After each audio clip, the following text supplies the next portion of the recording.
Hey guys, so in this video we're going to start computing limits, which means we're going to step away from the visual representation of limits, so no more graphs and looking at how they travel and stuff like that. We're going to strictly focus on just computation of limits through equations. So we're going to start working with numbers and seeing what these numbers mean and how we can get a limit. So let's get started. So here we have the main rules of limits, right? So we're going to start off with the addition rule, which simply says that if you're approaching C, right, and then you have a function f adding with function g, then you can actually split up those two limits into separate limits. So what that means is, that means nothing without an example. So let me give you guys an example right away. So here we have the limit as x approaches 1, that can be our C in this case, it can be 1, of x plus 2, right? So what this means is that we can compute this limit by splitting up these two terms, right? These two terms into individual limits, and we're just gonna have x here and 2 here, and we're gonna divide them by a plus sign. That's all it means. It means that you can just divide some polynomial or like some crazy thing into each individual term, and then compute the limit of each term individually. That's all it lets you do. So when you compute limits, you can do that by yourself in your head. You can actually just input it into you can compute one limit by itself without having to split it, but the reason why you can do that is because you'll get the same thing if you split it or if you don't. And I'll give you guys an example of just what that means when we do example 1. But now let's go into the other example, which means when we have the difference rule. And when we have the difference rule, it means that we can just subtract two different functions and split it up into two different limits. So we're going to do nothing different here. We're just going to have the limit as x approaches, let's go with 3 in this case, just to switch it up, and let's have x minus 2. So what this means is that I'm going to have, as I approach 3, of x minus the limit as I approach 3 of 2. Alright, so that we just covered the difference rule. Now we're going to go into the product rule, which means that when I have two different limits multiplying, right, I'm just going to find their limits individually and multiply them. So let's go back to finding the limit as x approaches 1. Easy numbers. Let's go with like 5x or something, right? And that just means that we're going to find the limit as x approaches 1 of 5 times the limit as x approaches 1 of x. So you see 5 times x. They each get their individual limit, and then you just multiply their limits times each other. That's all you do. Same thing goes with the quotient rule. So let's say in this case we're going to have the limit as x approaches 1 of, let's say, just x squared over x minus 2, right? So what I'm going to do is I'm going to I'm going to have two individual limits. So I'm actually going to draw a division line, and this top limit is going to go on top, and let's use a different color because it's starting to look a little cloudy here. The top limit is going to go on top, and the bottom limit is going to go to the bottom. So we're going to go back to red, and we're going to have the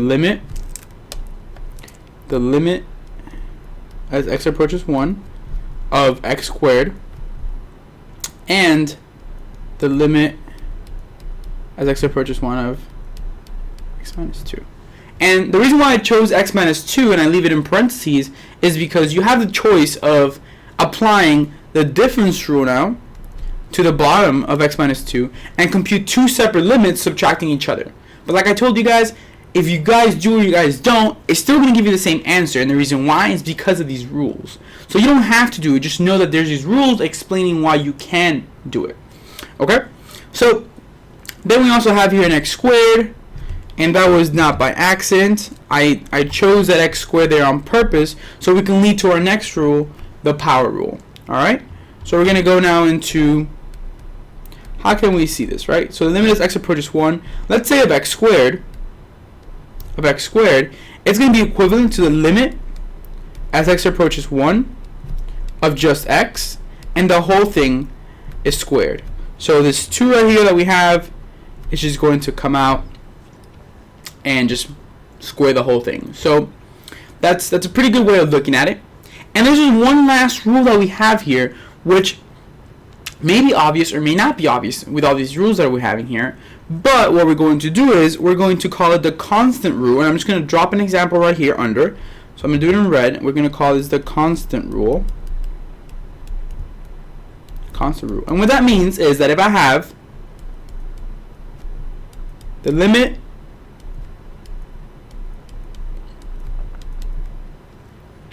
of 2x, right, which is similar to the one that we had for the product rule of 5x, what I can do is I'm just going to have this 2 come outside. I'm just going to take out the constant. So I'm just going to have 2 times limit of, as x approaches 1, of x. So that's when we have a constant, we can just take it out. Let me move myself from there. So when we have a constant, we can just take it out, and it just comes to the front how we did here. Alright, I'm back. So pretty much that is a constant rule, and we're going to use it actually a lot throughout this course. So I just thought we should cover it. I just didn't want to throw in an example before introducing it to you guys. And now we're going to go into, after we're done with all these rules that we just finished, we're actually just going to be like, how do you just evaluate a limit, right? What does it mean to evaluate a limit? How do you compute a limit? And all you're really going to do, and as we should do for every limit, no matter what type of limit you have, all you need to do is just, let me make sure I'm in red. I'm in red. So all you need to do is just input the limit. So it's going to be like, you guys are going to get annoyed of me saying this like 100 times in every example. All you need to do is just input the number. That's all it means. Just input the number. And let's go through some examples where we just input the numbers. So inputting the number is very valuable because there's two types of limits, and by types I don't mean by one-sided or two-sided. I mean by when we're computing limits, there's two types of limits that we should focus on, and we're gonna call this nice limits versus like not nice limits. So let's call this nice limits versus, let's call them ugly limits. Okay? Or we can say easy and not easy, but let's go with a nice and not nice. So here in example 1, we're going to see what kind of limit this is based on how our answer goes. And this is what I mean, right? So I tell you, example 1, evaluate the limit. Boom. Okay, I'm telling you to find the limit as x approaches 2 of 2x squared minus 3x plus 1. So what I'm telling you to do is just input 2. Input the number, and the number is the x value. Just input the x value. So we can get fancy and we can like use all these rules that we just learned, right? So let's just do that because we're probably never going to use these rules ever again. We're just going to input straight away. But let's just use them for you to use them. Okay.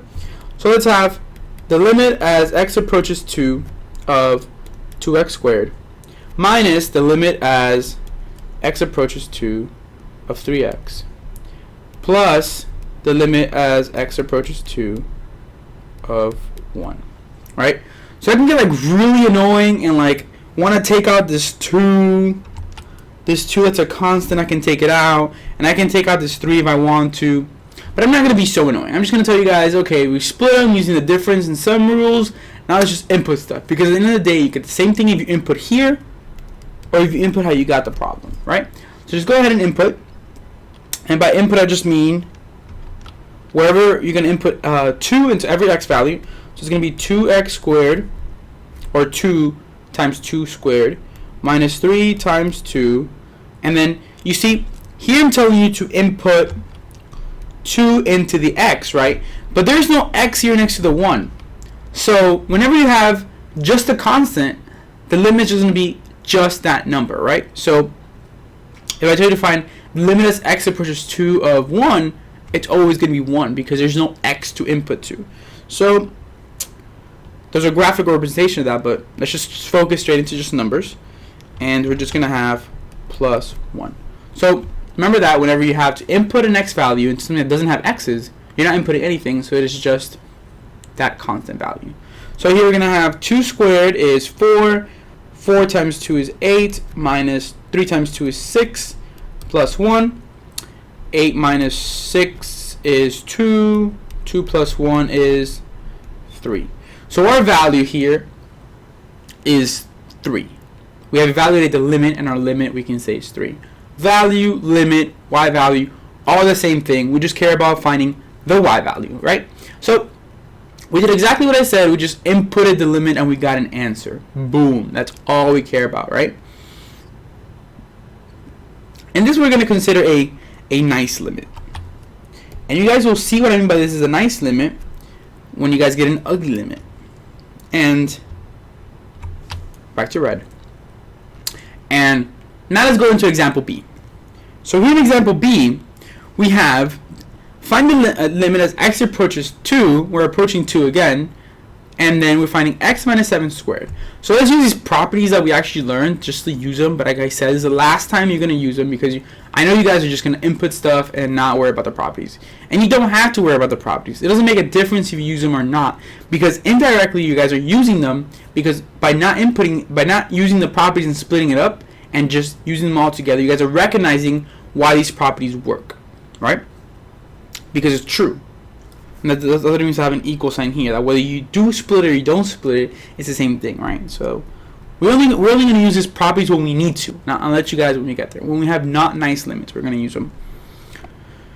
So let's use the property, and the property I'm going to use here is the exponent property, not the subtraction property. So I'm going to have limit as x approaches 2 of x minus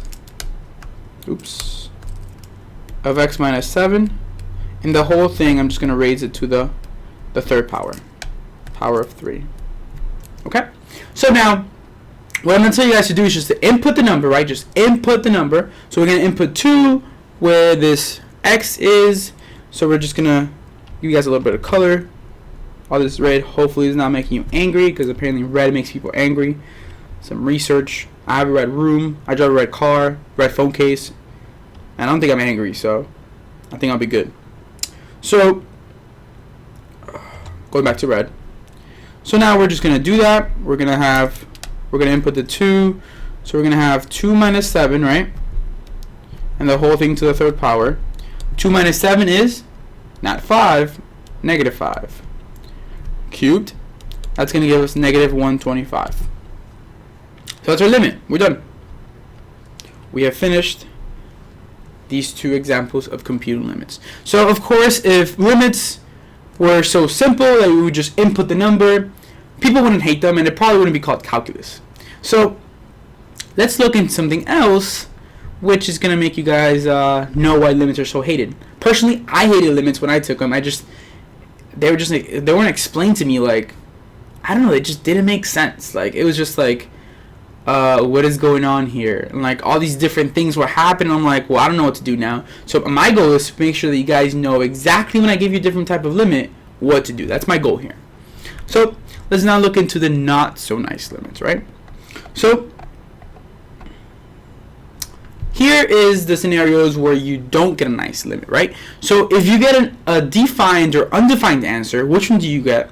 You should manipulate. So the question here is, when do you manipulate your limit, right? When do you go from a nice limit to an ugly limit that you're like, man, this is ugly, I need to manipulate it? So that is when you have an undefined answer. And if you guys remember what undefined means, it just means that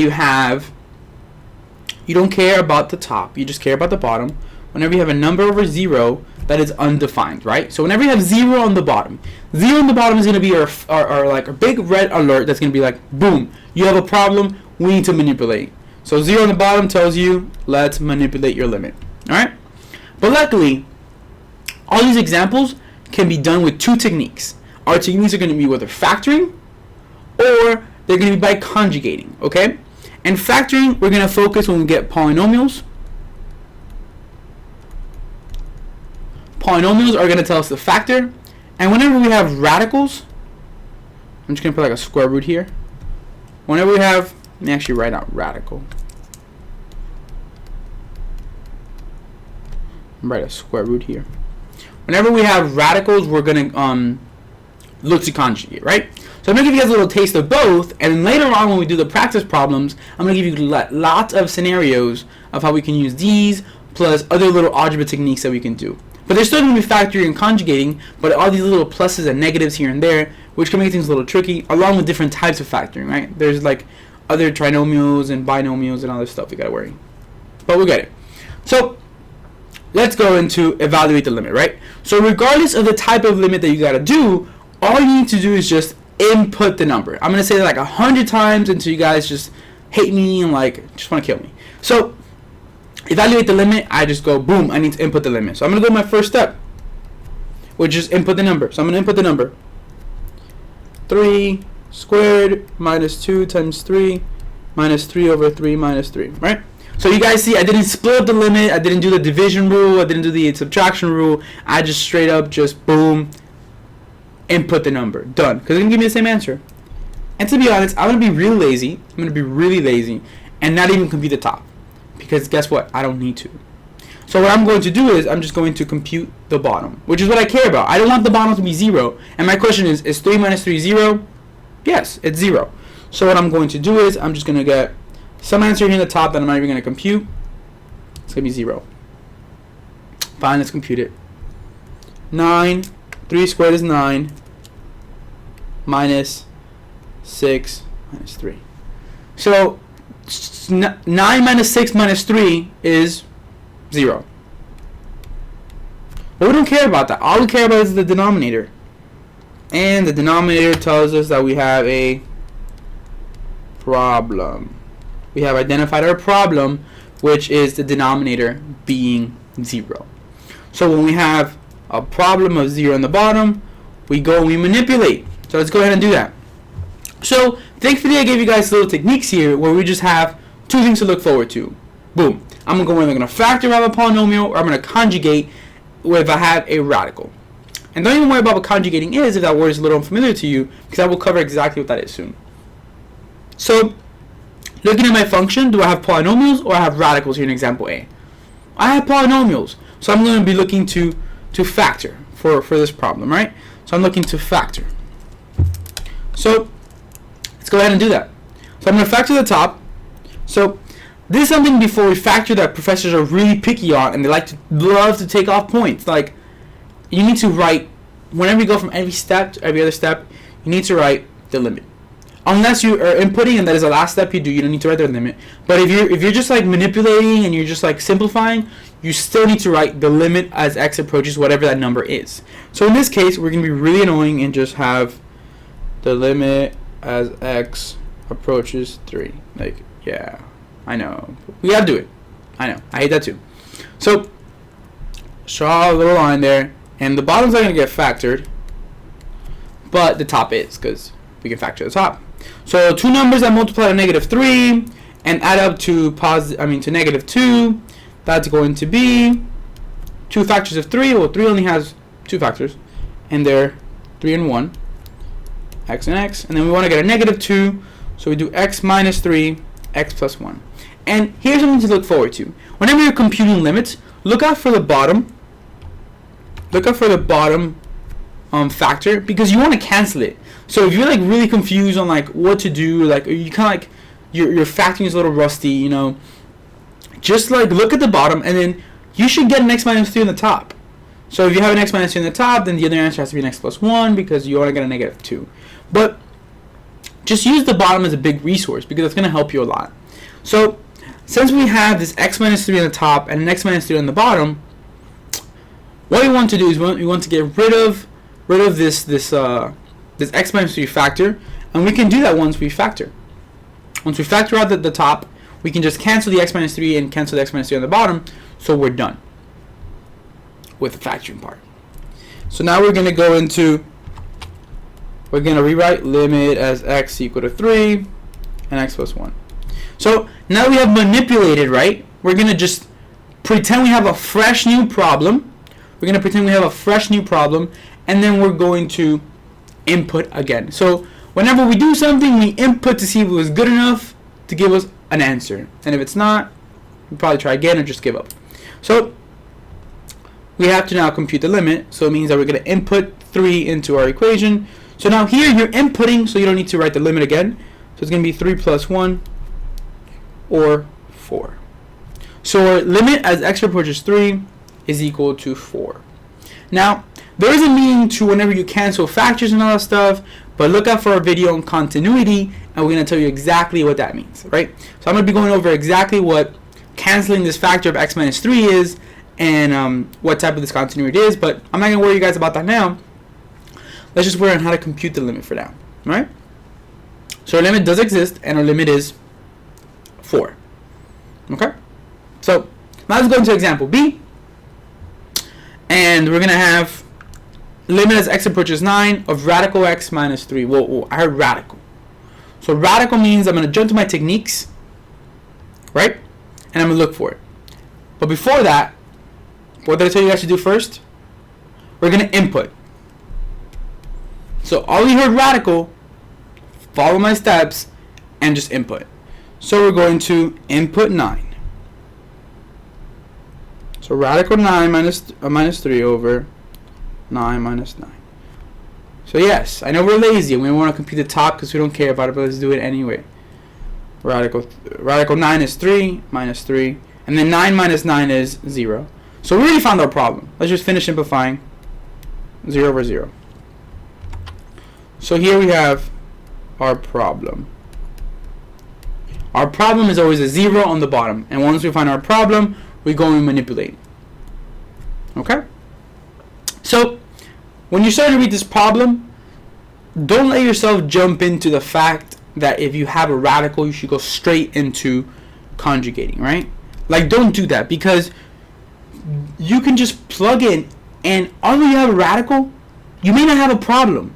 So just because you have a radical doesn't mean you have a problem. And it's actually a mistake that I did when I was learning calculus, that I thought, oh, I have a radical, so I guess I should just conjugate, and I would never input. So just always make sure when you're doing this stuff in a very systematic way, you're going to first always input for anything. Identify your problem, and then go into your techniques on how to solve your problem. So just don't anticipate that you have to do this without actually having your confirmation of having to manipulate. And your confirmation of having to manipulate is always going to be the bottom being 0. Okay? So now let's conjugate.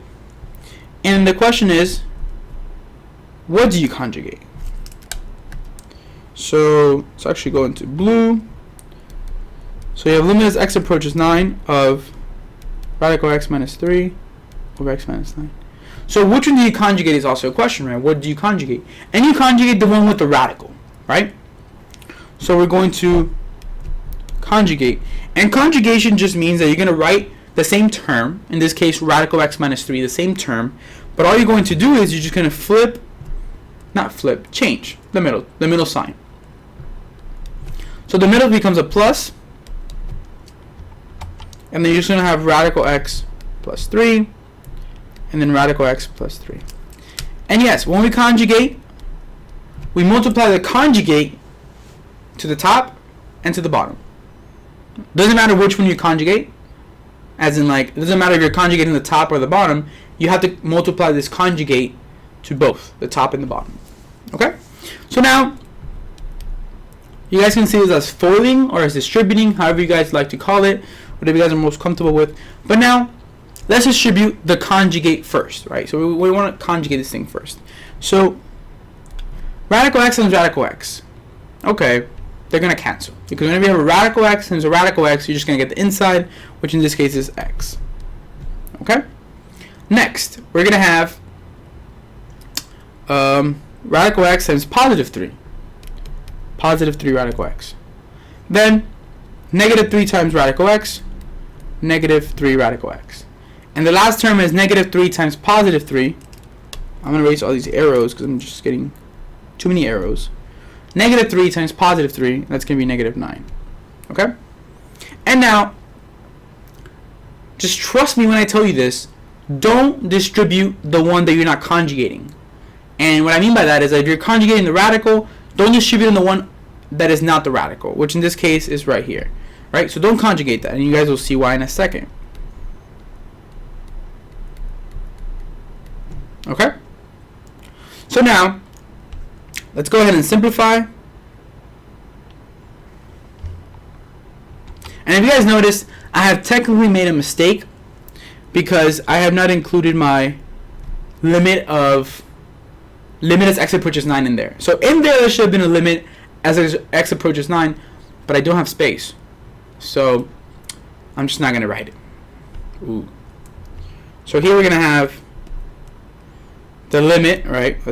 We have a little bit of space here, so then let's not be too rebel. And now we're going to simplify on the top. So we have x, that just comes down. So we just have x down here. And then we have positive radical 3 with negative radical 3. That's going to cancel. Positive 3 radical x and negative 3 radical x, they're going to cancel. Same number, different signs. So this negative 9 now is going to come down.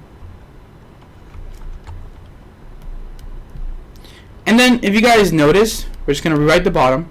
Do not distribute in the bottom. You can do extra work if you do. You guys can realize that we have x minus 9 on the top and we have x minus 9 on the bottom. We're going to cancel that.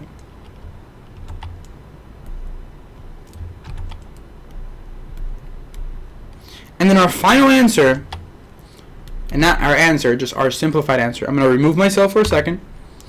We're going to have limit. Let's not be rebels. You guys know that you guys are supposed to put limit everywhere. So limit is equal to 1 over x plus 3. We canceled here, so this became a 1. And then we have 1 over radical x plus 3. So now we have manipulated. I'm going to come back. So now that we have manipulated, what are we going to do? We're going to input, right? Because after we manipulate, we input. So I'm going to just, hey, I got a little more space now. Limit is x. Actually, I'm going to input. So when I input, I don't need to put my limit. I'm just going to input my 9 here into this x. So I'm going to have 1 over radical 9 plus 3. So that's 1 over 3 plus 3. Radical 9 is equal to 3. And that's 1 over 9. I lied. 1 over 6. Let me remove myself from there. Actually, we're done working, so we're good. So here is the same steps. So let's go over the steps real quick. Let's make a little step box just so you guys are good. When we have like not nice limits or ugly limits, we're gonna always first input, right? And then if we get 0, right? So if we get 0, if you get an undefined answer, we're going to manipulate. And I have that as manip. So I first input, and only if I get an undefined answer, I'm going to manipulate, and then I'm going to input again after you manipulate, right? So a nice limit is actually done right here. So what do I mean by a nice limit? And a nice limit was here in example A and B, where we just inputted the number and we were done, right? Like it was like, okay, boom, done, got an answer, done. Next problem. Now here when we have an ugly limit, we have to input, it gives us undefined, then we have to manipulate, and then we have to re-input again. Alright? So that's the difference between a nice limit and an ugly limit, which realistically most limits are going to be ugly. They might give you 1 to be nice, just to be nice, but most of them are going to be ugly and they're going to need manipulation. But the good thing is that if you just follow your techniques here of factoring in conjugates when you have polynomials or radicals, you're going to be okay. Like, there isn't much stuff they can switch up on you, right? And the stuff that they can switch up, I have provided practice problems right after this, so you guys are able to test your skills. And everything there I have not taught you here, I'm actually going to throw some things at you so you guys can think about it. But don't worry, because right after I have a solution where you guys get to watch me do it. So with that being said, let's jump on to the practice problems now, and I'll see you next time.